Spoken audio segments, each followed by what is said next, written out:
Tonight we have a very special treat for you. We're pleased to welcome Jim back up to the stage to moderate our panelist discussion, The Blood and Guts of Horror Films. So Jim, come on in. All right. Thank you, sir. Yep. See if I can get that sucker in there. You got it. All right. Test, test, test. Hello there.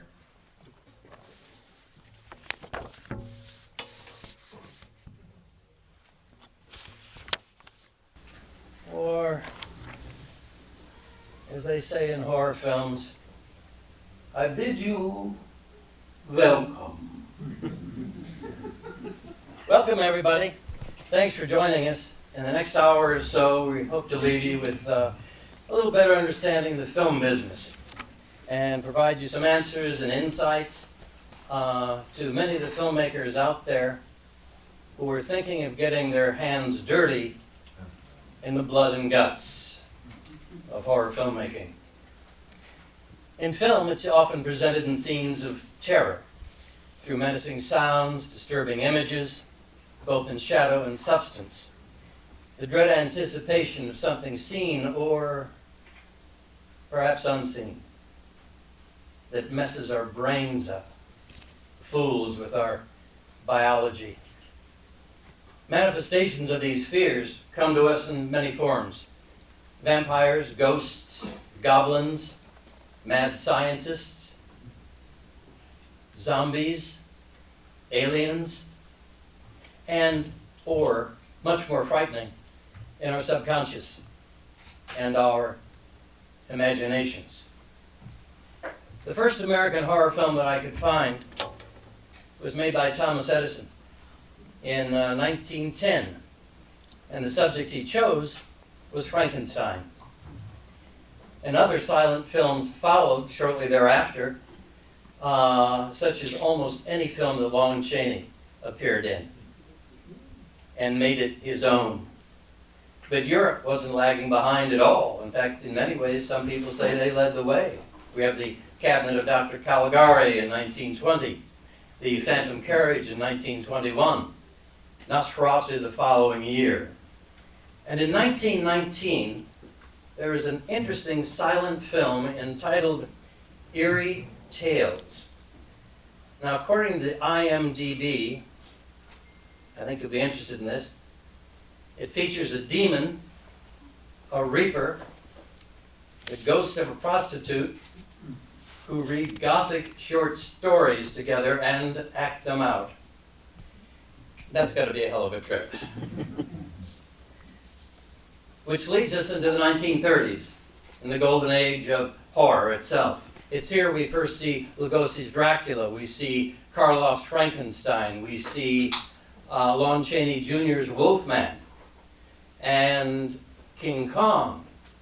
And about halfway through the 30s, towards the end, they start producing sequels of all of these films. And the 1930s also had many of these monsters, these characters appearing together in the same film like Marvel's doing today. And back in the day, there was also room to follow the science with films like The Invisible Man, Dr. Jekyll and Mr. Hyde, The Island of Lost Souls. And moving forward and bending genres, we have Reanimator. We have The Phantom of the Paradise. We have the Rocky Horror Picture Show. And perhaps a little more traditional, we have Cabin in the Woods. And it goes on and on and on and on. And as you may know, there's even an Exorcist reboot. By way of introduction, my name is Jim Breckenridge. I am founder and director of the Play Crafters Group. For over 20 years, I've worked with writers from all over the country, helping them to further develop and fine-tune their play scripts and screenplays. And we're happy to note that our services have been recognized in the top 10 of script analysts from around the country. To help us further dissect today's topic, or autopsy, if I might, let's welcome our panelists. From stage right, Douglas Torres, and next to him, Lance Weiler.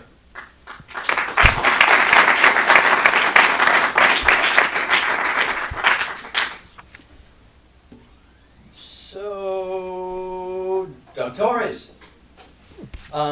Spent a number of years in New York, is a film DGA first AD veteran who's worked on dozens of independent and feature-length films, as well as 100 commercials, as well as over 200 music videos.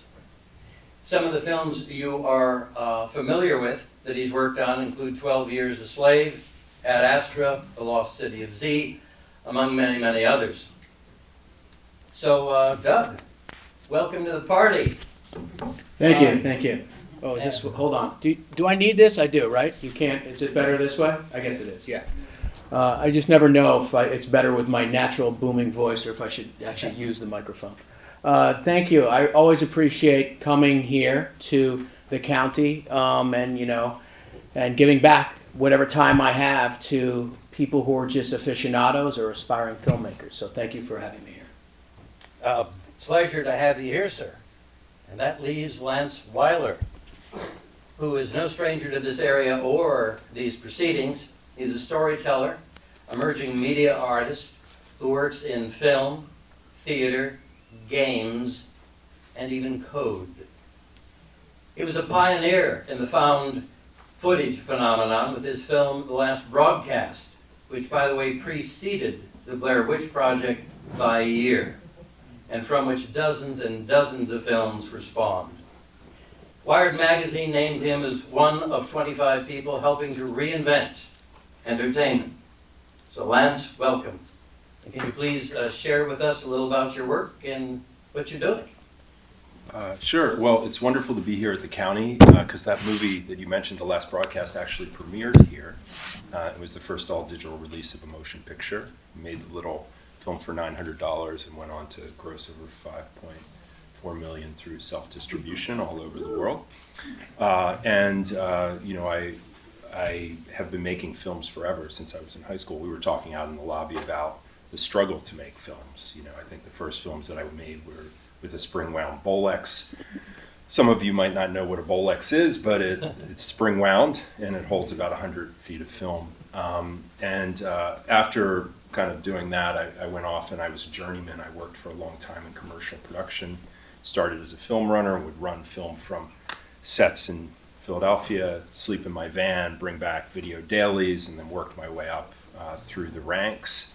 I was trained to be a DP. I had the privilege of working with like Conrad Hall and Darius Kanji and Harris Savides, and I worked all over the world doing that type of work. And then kind of stepped away from that when I made the film The Last Broadcast with Stefan Avalos. But currently, what I'm working on is a lot of work that's very difficult to define.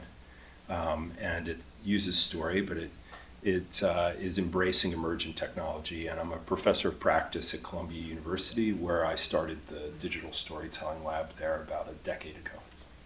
See, so this is quite a lot of experience here, and I hope you take advantage of it through questions a little later on the evening here. So, welcome, gentlemen. Welcome to the circus. And before we start, I'd just like to say these words, and you may join in if you would like. Beetlejuice, Beetlejuice, Beetlejuice. So we all have to start somewhere. Where did you guys start? Were you young Spielbergs running around your parents' backyard? For me, I always loved being a storyteller. So, and writing was my passion when I was very young. And I didn't know what that meant. I know I liked movies. I know I liked to write.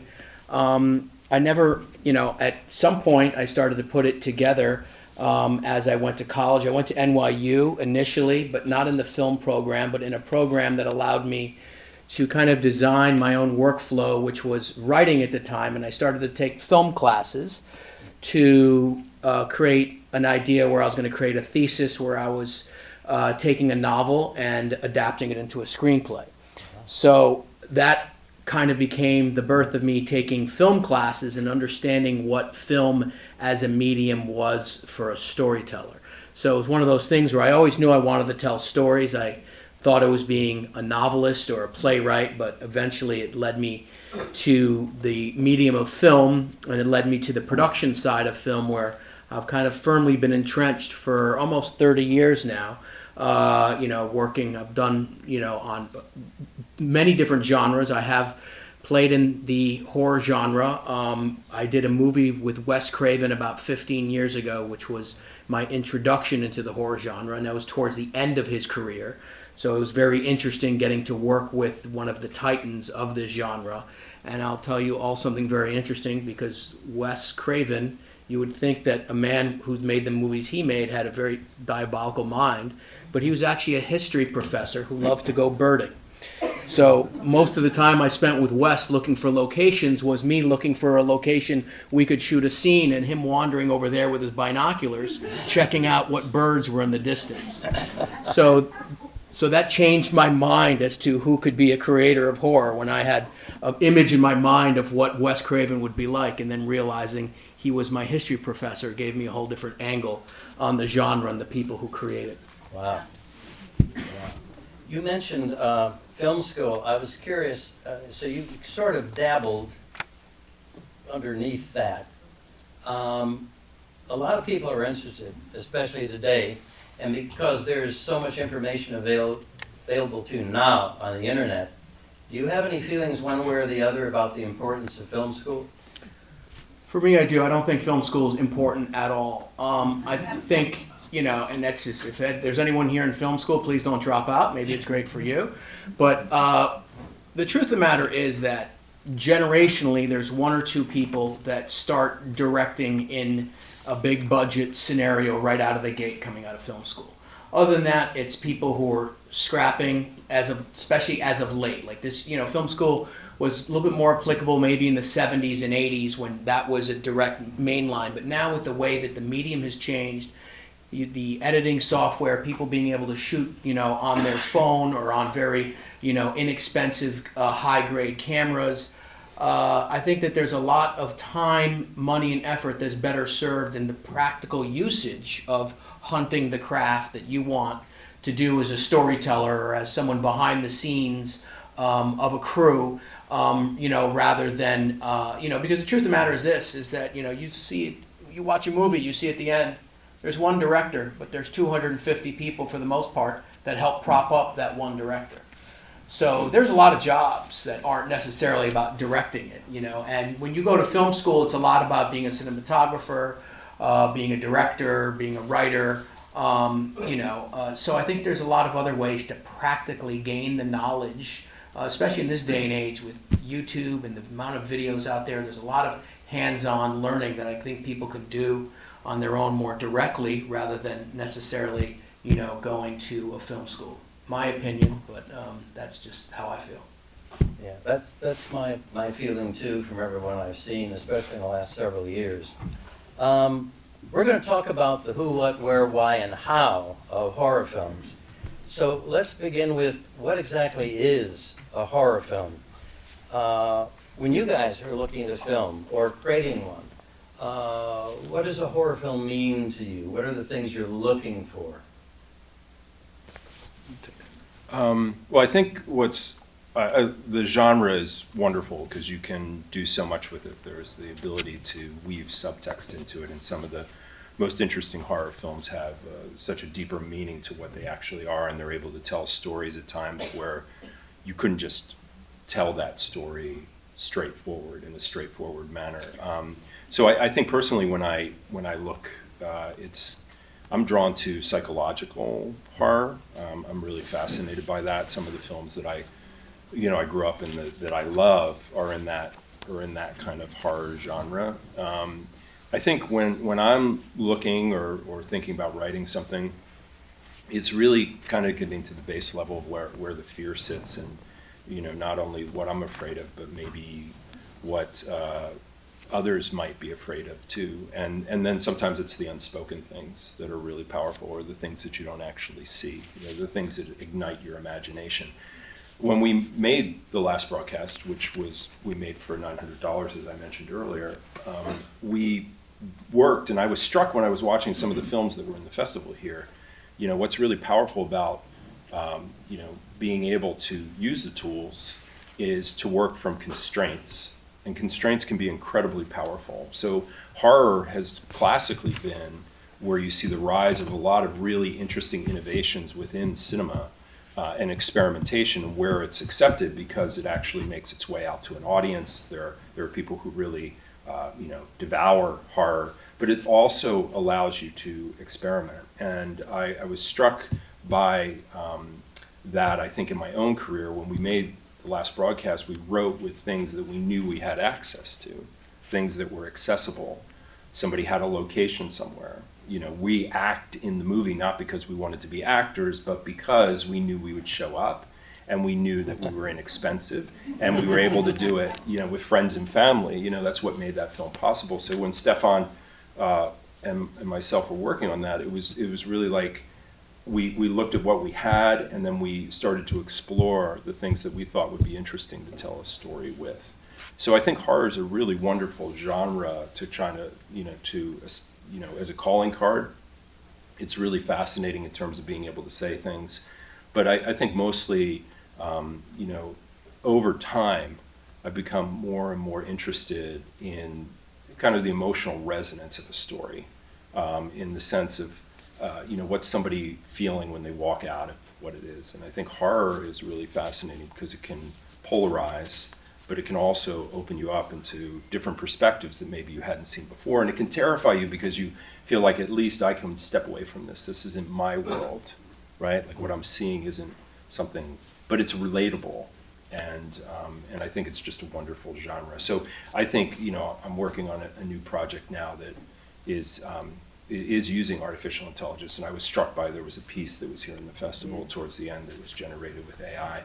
But just that notion of our interactions with technology and the potential of what technology is something that is fascinating to me. And so I think, some of the work that I'm doing now, as you mentioned earlier, code, intersects with that, like, how do we shape the technology before it shapes us, kind of thing.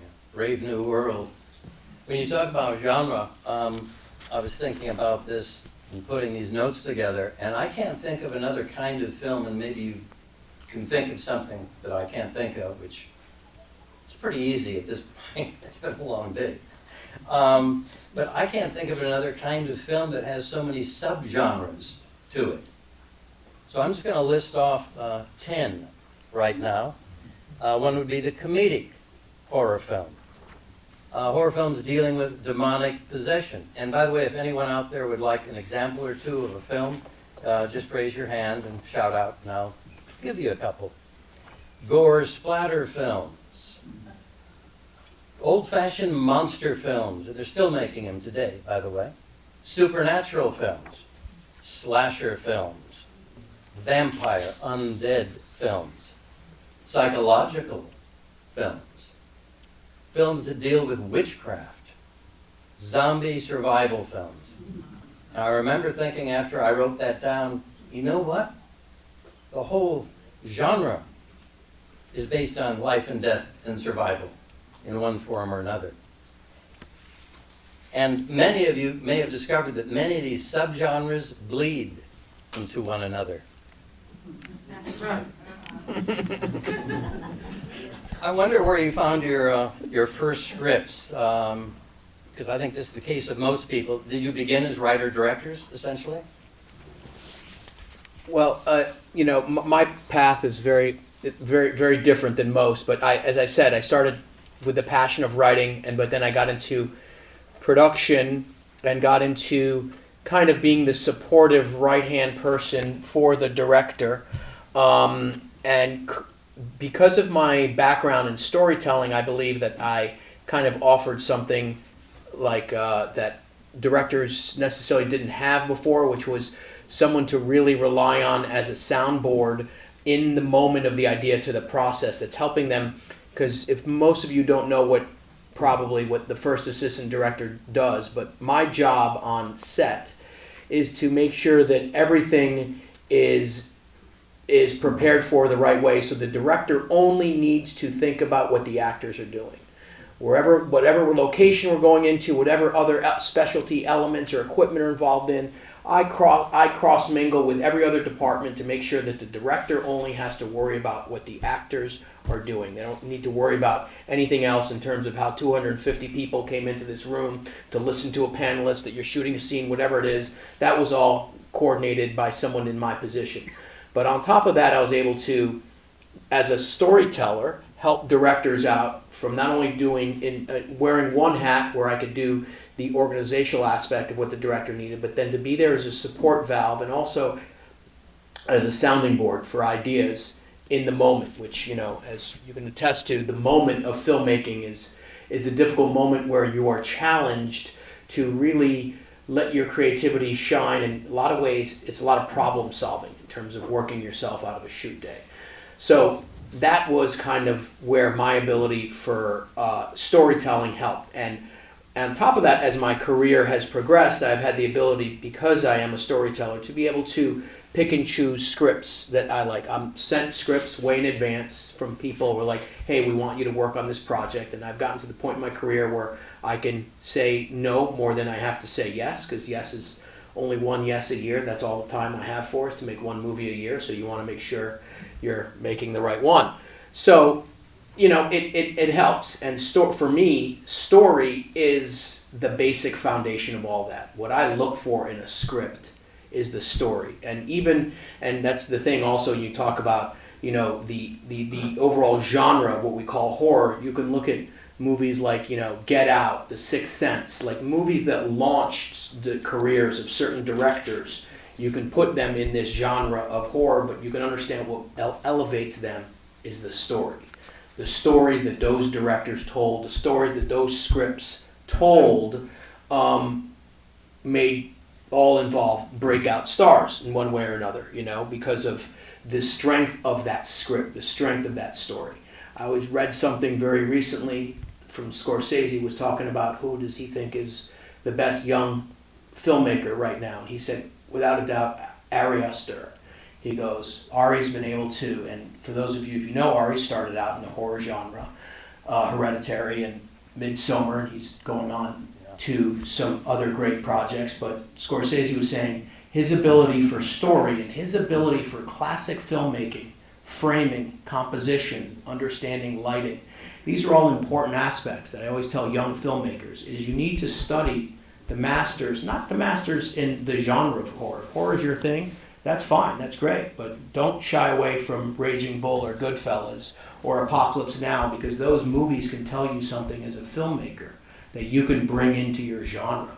And it was very interesting to hear Scorsese in the panel talk about Ari, who's, young filmmaker, but as, he's anointing him as he's going to be, because of his understanding of storytelling and his understanding of classical film technique, that he is, at a young age, standing head and shoulders above other, filmmakers of his era. So, story, 100%. I always tell everyone, work on that story. If you can't shine it up if this story's not there and make it feel quality. But if the story's there, a lot of other things can be forgiven in the process of making a low budget movie. Absolutely. And find the actors too. Yeah. Yeah, help tell the story. Yeah. I also think that location is, well, it's important in any film, but I think it's even more important in horror films because it often can be a vital part of the film, and in fact, it can actually serve as a character in the story as well. So we talked a little about that. So when you guys start out, there's no such thing as crowdfunding or a website that you could throw your film on. Is that right? Yeah, well, I think, we go back a bit, I think it's safe to say. I think that there's a lot of opportunities now that weren't afforded at that time, but then there's also a lot of challenges now because there's so much more that's being produced, right? So the discovery aspect is probably the most challenging, but the discovery aspect was still challenging at that time. It's just now it was harder to make the work, so it was self-selecting almost. Now anybody can make the work, which is awesome, it's democratized. But that presents a lot of challenges in terms of how you get the work out into the world. But I think like sitting here and having, self-distributed the films that I've made, and taken them out to cinemas and done international deals with them, there's so much work in terms of and expectations of what the industry places on creators in terms of what they're expected to do. You know, you mentioned crowdfunding. You know, more and more of the risk is placed on the shoulders of the creators, right? Like you have to will the project into existence, right? You have to demonstrate that you have some type of audience before you actually have it. You have to go further and do more additional drafts of things. You have to, not that I don't have any problem with that. I think most things are underdeveloped, and I think, you know, rewriting is the key, right? But I think that there's this tendency to put more of the burden on the actual creator. And I think you're seeing interesting ways in which people are retaining the rights to their work in ways that haven't been there before. I mean, there's a lot of opportunities that are afforded in terms of, you know, reaching audiences.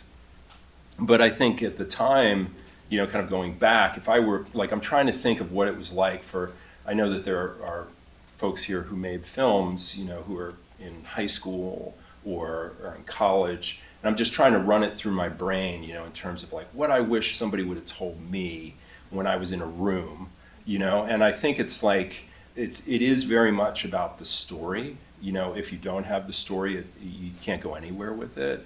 But it's also about the network of the people that you build, right? And a lot of people are super, you know, generous with their time, and you'd be amazed who you can actually pick up the phone and, you know, or write an email to. Like when I was coming up, I reached out to a number of different people, and at the time, this dates me, but I had gotten these CDs that allowed me to get all these, they used to be these things called phone books. They had all these phone books on a CD, and I went through and I literally cold called.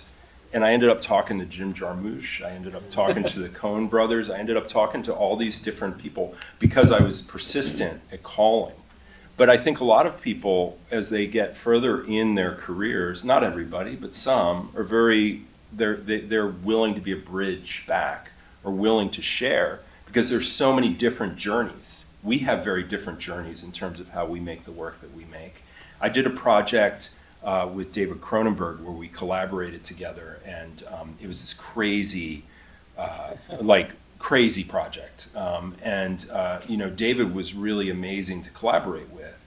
He was just like a wealth of knowledge in terms of his understanding of story and structure and so forth and so on. But he was incredibly giving in terms of like that knowledge, right? Like, and so I think when you're thinking about the, you know, I would encourage you. It's all about having a good story, right? It's not just picking up the phone and calling somebody. It's like having a good reason to why you are communicating with them, having a good story that you want to tell, being able to figure out how you can express it and tell it that makes it so valuable.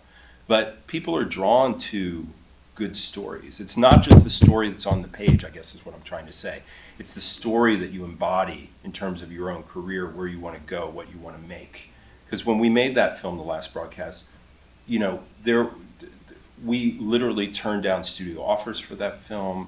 We said no because we made it for so little we could have buried it, and it was incredibly liberating, right? And I think to the point that was made earlier, you're always making kind of compromises to your vision. How can you make less compromises to that vision, you know? And how can you be able to stay true to what you make? Because ultimately, when you're looking at other people, you're trying to find those things that are authentic. Somebody that's burning to tell something, you know, that has some amazing story that they want to tell. So I would say, you know, the people that you end up collaborating with, whether it's in high school, whether it's in college, whether it's when you first enter the industry, there are people that can be with you all throughout your whole career. So, you know, sometimes it gets rather myopic. You know, you think, oh, I just need to make this, I need to make this, I need to make this. But helping other people make things can be incredibly powerful too. What are a couple of things that you think a filmmaker, any filmmaker, horror or otherwise, ought to plan for or consider before starting their film? Well, that's not an easy question because it's you know, there's so many. It's, as we've said, every journey is incredibly different, and in terms of the story that you want to tell, the movie you want to shoot, where you are, the people around you, you know. It's always going to be different from one person to the next. One thing I do want to expand upon that was said is the idea of when I first started out, in music videos, because essentially when I left NYU, and yet you see keyword left, because I never graduated, I left. I promised my mother until her dying day that one day I'd go back and get those last 5 credits, but I started working. This is what happened. That's why I believe in the practical thing. I got offered some PA jobs on set. So I went and I started doing that, and I was like, well, I'm just going to keep doing this. And 1 year led to 2, it led to 3. Now, 35 years later, I never went back. But the point is, the people I started working with initially in music videos, which was the early days, nascent days of music videos in the late 80s, early 90s, hip-hop music video scene in New York, kind of just getting out of the blocks. Those people I started with, for the most part, a lot of them are people that I'm still surrounded with 30 years later, that I work in, cinematographers, directors, production designers, other people. So it is very important, the group, when you're young and you've got this creative burst of energy around you, it's like the rock and roll scene, in Los Angeles in the 70s. It's like people are just around each other and you feed off that, and that's going to go on. And with filmmakers, it's the same thing. So it's very important that that pod that you create now of creativity and the people that, want to create the same projects as you do, and you help each other and, tag team off from one project to the next in terms of what position you have. Because 25, 30 years down the road, you're going to look around and a lot of those people are still going to be around you, so that's important. Yeah, if I remember correctly, Scorsese went to NYU and walked away too. That's right. A lot of people did. Here's a quote I'd like to share with you from Robert Rodriguez, who I'm sure you guys know. If you're interested in making a movie, go make one. But make it cheap. Make it dirt cheap. Refuse to spend any money and see how much you can do with your creativity. So many people come up to me and say, oh yeah, we made this movie and we got it in for under $200,000, but our investors, and we don't know what we're going to do with it. It's such a big production when you make a big production of it. Don't.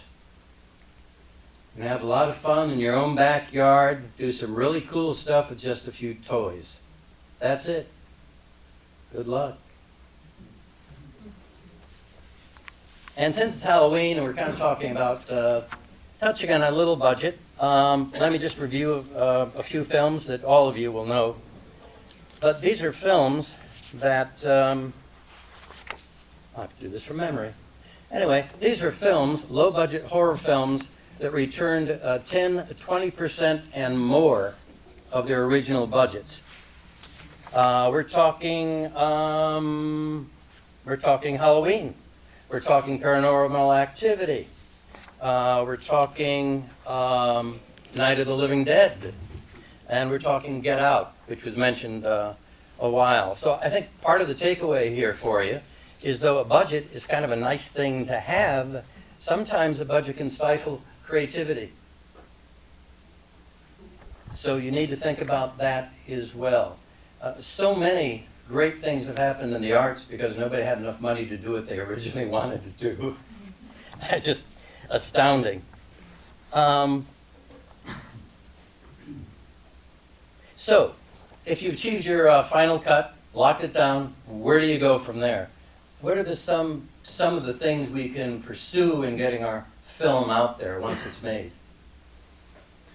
Well, I think, back to that discovery point that I mentioned earlier, it's just trying to let people know that it exists. So how do you do that? A lot of the systems that exist currently are broken. They don't necessarily work well, and it's debatable whether they ever worked well in the first place. So, the advantage that you have are things that are related to social and your ability to kind of connect with others, but then you're at the mercy of algorithms, right, which are constantly changing. And you don't own the audience. You're the product. The actual platforms own the audience, so that's very challenging. So there's it's kind of looking at what different people have done throughout time. We modeled, and I do this continually, is I have certain things that are really simple. I actually have an email list. I have all the stuff that I do across social, but really trying to figure out a way to stay in contact with different people who are interested in the work that you make. Bookings, being able to try to figure out how you can four-wall something. You can four-wall it, or you can do splits. Four-wall means that you're coming in and paying for everything. You can also do splits with different theatrical venues. But streamers have really made things challenging in terms of both in the festival circuit and then also in the, what's going on theatrically. And there's a big call right now to revitalize. We're very fortunate to have the County Theater here. It's not the case in a lot of places that they have art houses like this that are nonprofit organizations that are here to really promote the arts. In a lot of places, low budget or, things like we're talking about, horror, even being genre, are still, they float into the ether. Maybe they go off and they're online, somebody uploads them to YouTube. But I think some of the, just figuring out how you can better kind of be building and working to create awareness around the work is one thing. The other aspect is, kind of thinking about the way in which there have been all these different models. Like you can just go back and you can look historically. There was a model in the early 90s, it was called the Fuel Tour, where a bunch of filmmakers got together and they went out with like buses, and they went out with a bus and they went on tour with their films and they just dropped it in. There was a film that you were talking about in the lobby, gentleman, who is combined with like an NGO, who's doing something, Woman's Place, I think you said, and like touring with the film and going different places. Sometimes it's strategic partnerships that you can make that can allow you to take that work out there in a wider way. But I'd say like it's interesting if you look, has anybody ever heard of Patreon in the room? Okay, yeah, so Patreon just recently came out and they said that they're kind of expanding their model, right? They're going to be doing this thing where they realize because of the fragmentation of the landscape that exists, and because of the algorithms that I was mentioning that used to be, and probably some of you realize this now, right? Like there are people who maybe you follow, but you never see any of their things. And you're getting all these recommendations, you're getting all this different curatorial stuff that's coming from an algorithm. So Patreon was kind of working on this new model that's intended to galvanize or federate, I guess in some particular sense, allowing you to aggregate your own audience across a number of different aspects, whether it's the video that you're releasing, the subscriptions that you're having people pay for, the way in which you're contacting them. So they're trying to figure out a way that you can still own the audience that you built, right?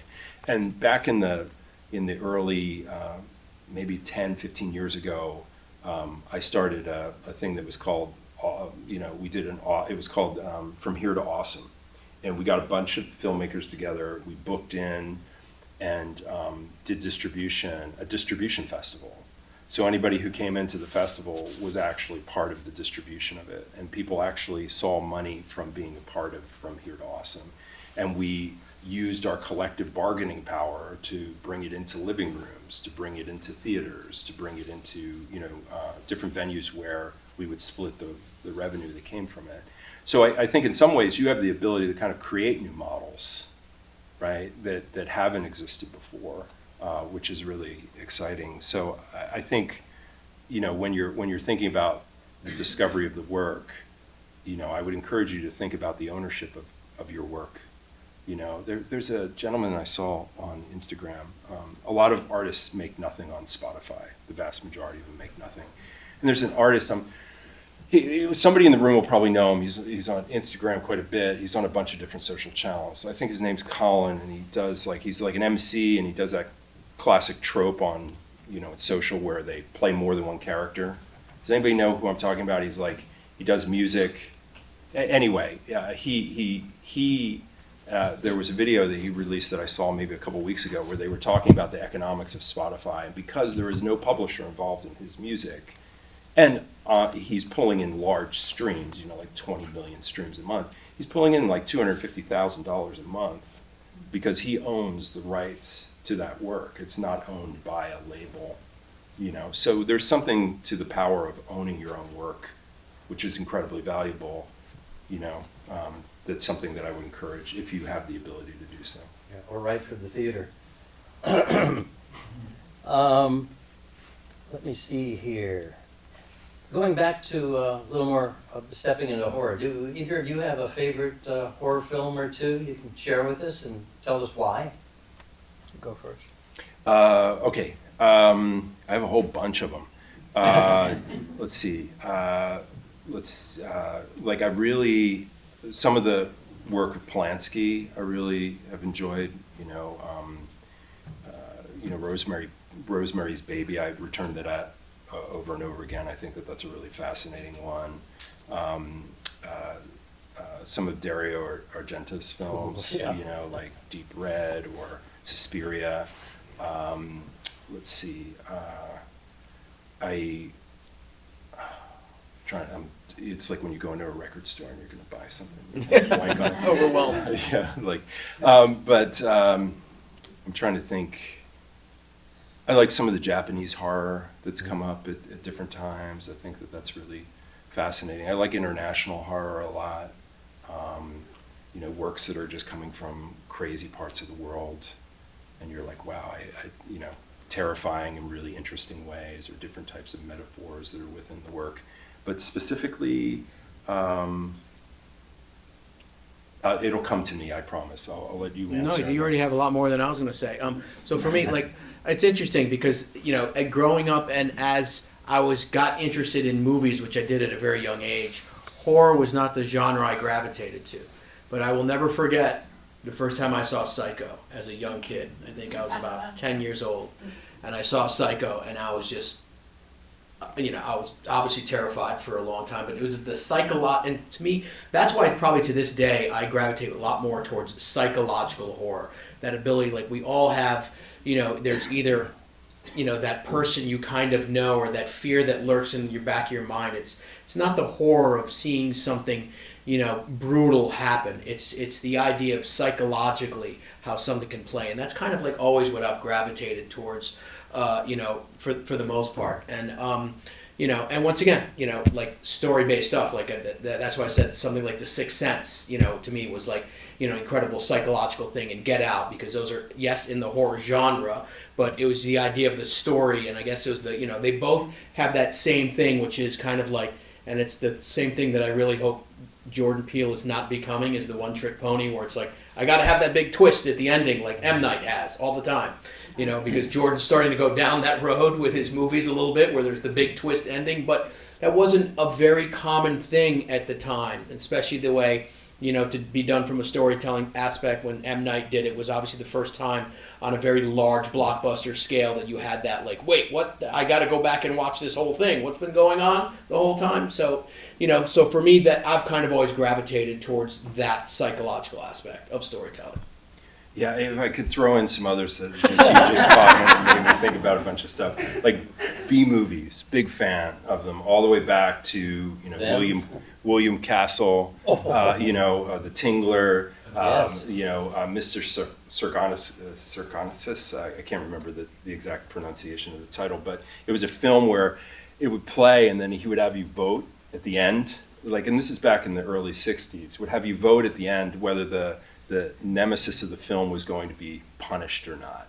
He only ever had one reel. He knew exactly what you were going to vote, but he had this whole drama. He was like a showman. And in fact, Psycho, what's really interesting is Alfred Hitchcock, when he released that, the term blockbuster came from the fact that people were lining up to see that film, but he borrowed a number of direct techniques from William Castle in the releasing of that particular motion picture, which was really interesting. So, William Castle, those B movies, Hammer films, the old Hammer films, folk horror, Wicker Man, which is the original Wicker Man. You mentioned Midsummer. That's all like very much inspired by some of that. And then a variety of retellings of Frankenstein, big fan of Mary Shelley's novel. And then there's just, there's a bunch of subgenres, as you mentioned, and I can go off on some of those, but maybe another time. Just share a quote here. John Carpenter observed, horror is making the mental things physical. And here's a piece of news for you that you may not know. Tarantino is a huge horror fan, has been probably all of his life. In 1996, he wrote From Dusk Till Dawn, and during a recent interview, as recent as June, he said a horror film could be in his future. Quote, "If I come up with a terrific horror film story, I will do that as my 10th film. I love horror stories." And number 10 is supposedly when he's going to go away from us, right? Yeah, last one. So that's would be a huge decision on that point. At this point, are there any questions for our panel that anyone would like to ask? Sure, hop in there. What devices of psychology help a horror story develop? When you say devices of psychology, you talking about from a clinical aspect, or what do you mean? Jeez, I hope not. No, you mentioned almost right away in the panel fear. I mean, so negative emotion would be a device. Yeah. Well, I mean, I think, listen, I mean, the whole aspect of horror as a genre like that is preying upon the fears of people, right? And I think it's like, and different people suffer from different fears, phobias, or things that drive them crazy, whether it's bugs or the dark or, a car that's silver. Everyone's got a little bit of a different something that kind of sets them over the edge. So, the interesting thing is in horror, there are certain ways, it's always like, the idea of, from a cinema standpoint, how do you set the table? You set the scene before the scare moment, right? You find that moment of quiet and repose where you take the audience to a place where you have given them a comfortable space, only to take it away again, right? And that's, however that comes about, that is an incredibly psychologically riveting thing. So, like anything else, even like, a good action movie, you can't be at the 10th decibel the whole time. And what makes something exactly the modulation, and I think that's the idea in the genre of horror, because you're trying to elicit a very visceral response. So think it's almost like a grand opera in a certain way. You have to create that lull so that you can all of a sudden have somebody bang on the timpani or something that then gets the audience to react. So that comes from what is the story about, what's the antagonist, what's the protagonist, what are the bottom lines of it. But the modulation is really important to be able to create that unsettled atmosphere. Yeah, I also think it's from like universal things, right? Or everyday objects. If I think about like the Ring, for instance, the device there is a videotape, right? And a static television. Like how many people have come across static televisions and now you've turned an object that everybody has in their living room into something that's a scary object, right? I think that that element of, sometimes it's themes, right? Like I could say like, oh, you watch the tape, you die in the Ring. You have sex, you die, and it follows, right? Like it's like relatable things that are universal, that can be flipped on their head and turned into something that's terrifying. But then at the same time, they become metaphors for other things, and they become deeper. Like if you walk away from some of the best horror films, you're left kind of thinking like, well, what was that really about? What was that really saying about the moment that we find ourselves in? Was that a comment on society? So I think, finding a theme to kind of play within can be very helpful. And then I think a lot of, as I mentioned, everyday objects can be very powerful. Yogi Berra once said, seems appropriate I mention his name here at a FilmFest, why not?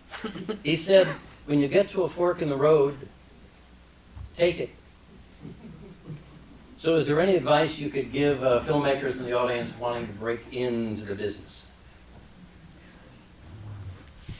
Well, we were talking about mentorship before. I have a lot of people often reach out to me, a lot of young people, especially in this day and age. Emails are accessible. People who want to do the research can find out how to get in touch with me. And I'm always very gracious about, returning emails, lengthy or short at times, depending upon the relationship that's struck up.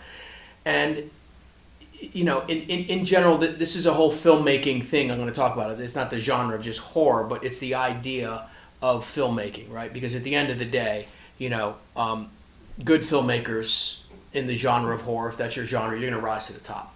Being a filmmaker is no different than being an athlete. You got to put in the work.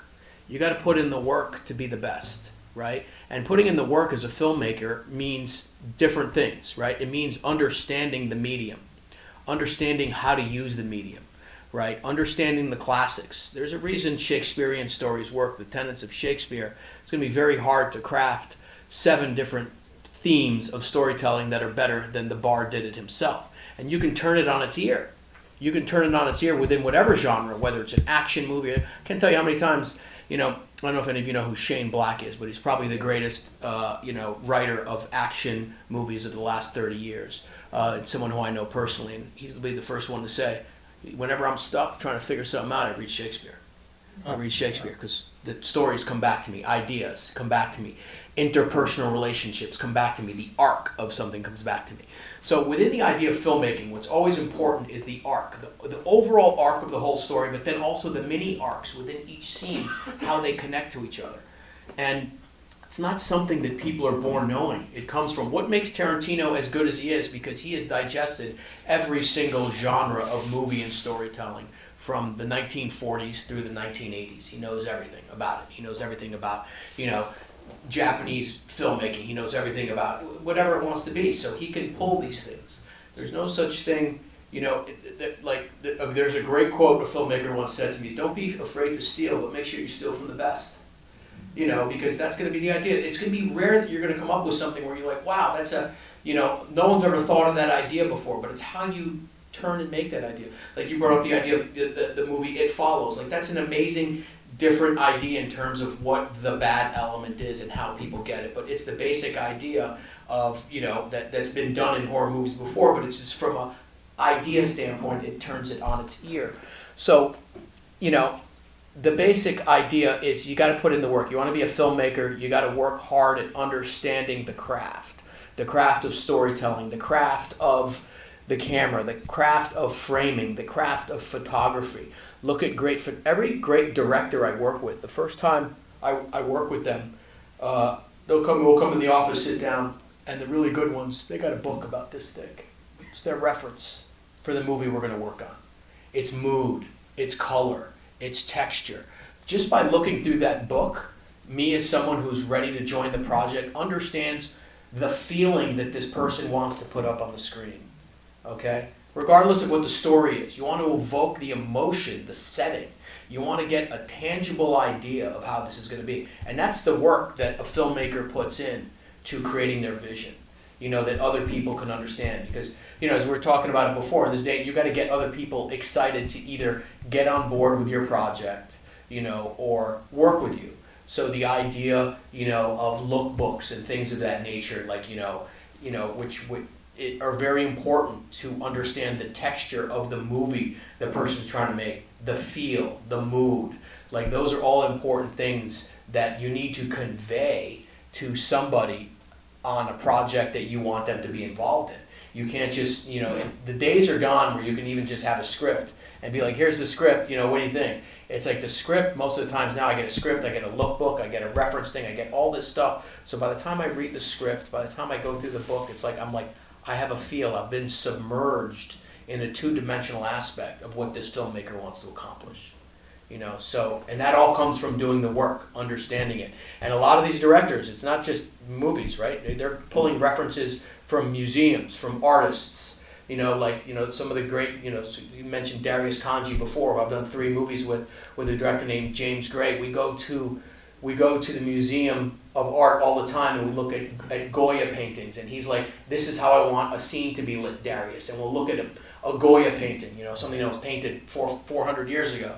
So that's nothing new, but the idea is how to, and then this way, that cinematographer looks, yes, I understand. I know what you want out of this movie. And that's, so you as a director or as a writer-director need to do that work so you understand beyond a shadow of a doubt what your project wants to be about and how you want to get other people excited about it.